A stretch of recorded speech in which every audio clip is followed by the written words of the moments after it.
Hello po mga kababayan, si Dante Maravillas. Yung present mga kababayan na witness ni Marcoleta, surprise witness daw niya yon. Si dating Marines and sabi dating security ni Saldico, na nagsabi, siya yung nag-deliver ng basura. Meaning, yung mali-malitang kwarta, basura pala dito. Basura pala yung tawag nila doon. Milyon-milyon. Pag kinompute mo, 1.7 billion. 46 na maleta. Yun ang sinasabi niya. Ngayon, after na basahin niya mga kababayan, hindi nga mabasa ng maayos yung kanyang script, affidavit pala. Kino-coach mga kababayan ni Marcoleta. Kaya makadoda yung kanyang testimony. Isinabit si Martin Romualdez. Una si Saldico. Sunod mga kababayan si Martin Romualdez na tumanggap ng limpak-limpak na basura sa lapi. Di siyempre, yung mga senador, pagtatanong. Sa pagtatanong mga kababayan ni Senator Erwin Tulfo, may nalata tayo na parang kung sa orkestra mga kababayan, may konduktor, nagsisinya sa likod ni Senator Erwin Tulfo. Ito po, pagmasdan ninyo to, itong kamay na to nitong lalaking nasa likod, parang ito yung napangiwi mga kababayan. The other day, nang sabi ni Erwin Tulfo na pwedeng i-bend yung batas. Yung issue sa restitution, yung pagbalik ng mga ninakaw na kontra si Marcoleta, parang siya din kamukha po. But anyway, pagmasdan ninyo ang kanyang mga kamay, ang kanyang mga daliri, sumisinyas mga kababayan. Rolly. Itong katabi mo, mga driver ito si Balatbat, si Santiago, nagde-deliver. Itong si Balatbat, nakapag-deliver na raw kay Saldico. Nakita mo ba ito? Magkakilala ba kayo niyan? No, Your Honor. Hindi pa kayo nagkakilala niyan? Yes, Your Honor. Mr. Balatbat, hindi mo na mamumukaan si Sir Orly, security po ni Saldico? Hindi po, Your Honor. Hindi mo rin kilala? Hindi po. Alright. Sir, I have, Mr. Chair, with your indulgence, I just have two quick questions. Anong trabaho ninyo, sir? Security?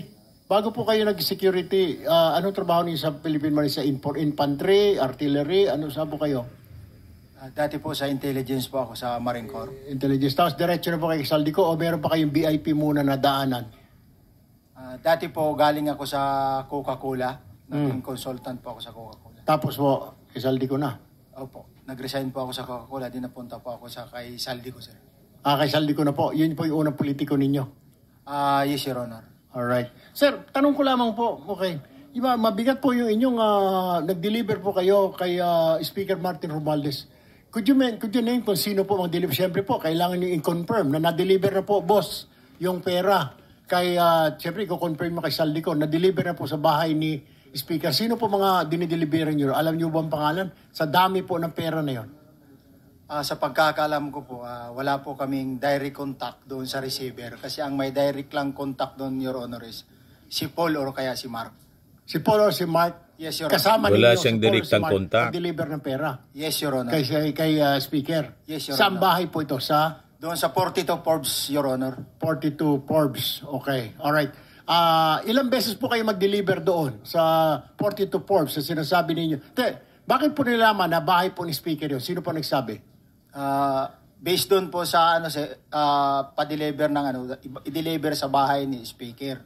Sino nakakaalam? Si Paul at saka si Mark? Yes, Your Honor. So, dinadala po kayo doon sa bahay ni Speaker? Okay. Yes, Your Honor. Ilang beses po kayo nag-deliver ng pera po doon? Simula po nung pag-start ko doon is ang actual ko pong deliver is 3 beses, Your Honor. 3 beses? Yes, Your Honor. Sa isang delivery, ilang maleta po dinideliver niyo doon sa 42 Forbes?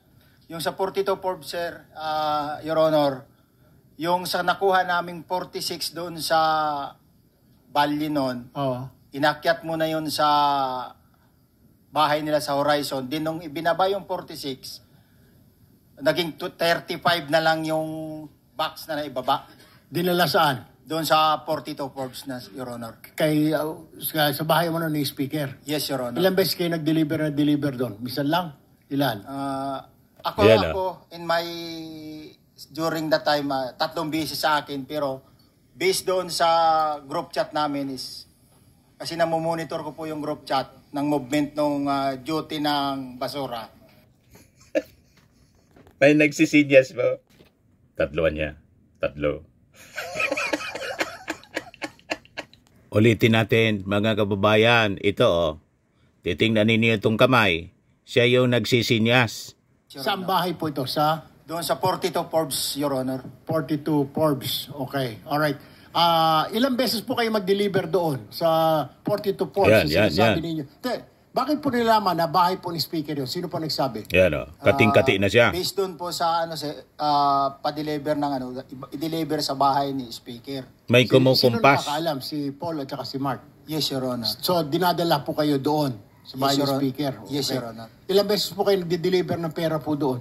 Simula po nung pag-start ko doon, Yan na. ang actual ko pong deliver is 3 beses, Your Honor. 3 beses? Yes, Your Honor. Sa isang delivery, ilang maleta po ang dinideliver niyo doon sa 42 Forbes? Yung sa 42 Forbes, sir, Your Honor, yung sa nakuha naming 46 doon sa Bali noon, Oo. inakyat mo na yun sa bahay nila sa Horizon. Din nung ibinaba yung 46, naging 35 na lang yung box na naibaba. Dinala saan? Doon sa 42 Forbes na, Your Honor. Sa bahay mo na ni Speaker? Yes, Your Honor. Ilang beses kayo nag-deliver doon? Yan na. Ilan lang? Ilan? Ayan na. Oh. Ako in my during that time 3 beses sa akin, pero based doon sa Halata ba? Mga kababayan, may kumukumpas? Kasi kung kanyang personal knowledge yon, hindi scripted na pinapirmahan lang sa kanya, hindi mo kailangan na sinyasan. May magsabi na, 3 niya, 3, baka magkamali ka, 3. Holy cam, mga kababayan. Tingin ninyo mga kababayan, magkatotohanan yung sinasabi ng witness ni Marcoleta? O baka another mawanay ito po?